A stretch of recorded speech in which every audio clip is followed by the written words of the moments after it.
Kita awali dengan informasi pertama, saudara. Banjir susulan yang melanda 7 kecamatan di Aceh Utara hingga Selasa petang masih merendam pemukiman warga. Hingga kini warga yang di rumahnya terendam banjir masih bertahan di pengungsian. Banjir yang melanda Aceh Utara sejak 2 hari terakhir membuat 7 kecamatan di daerah tersebut terendam banjir. Akibatnya ribuan warga sejak Senin kemarin mengungsi ke tempat yang lebih aman.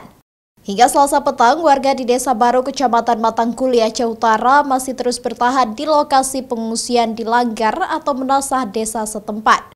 Mereka mengaku sudah mengungsi ke tempat ini selama 2 hari saat debit banjir meninggi di kawasan pemukiman. Setidaknya ada sekitar 50 jiwa dari 20 keluarga di desa setempat yang mengungsi akibat banjir. Sebagian besar pengungsi merupakan kaum ibu dan anak-anak.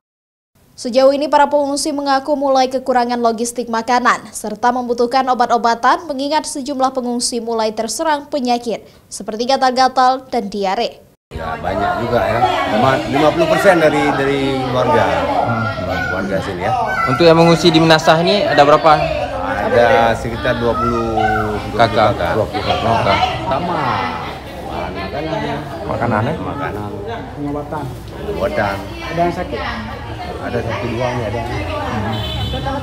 Data sementara dari Badan Penanggulangan Bencana Daerah BPBD Aceh Utara, jumlah warga yang mengungsi akibat banjir mencapai 1.726 jiwa dari 447 keluarga. Sejauh ini pemerintah belum membangun posko pengungsian. Para korban banjir hanya memanfaatkan Langgar atau Menasah desa sebagai tempat berlindung. Zikri Maulana, Kompas TV, Aceh Utara.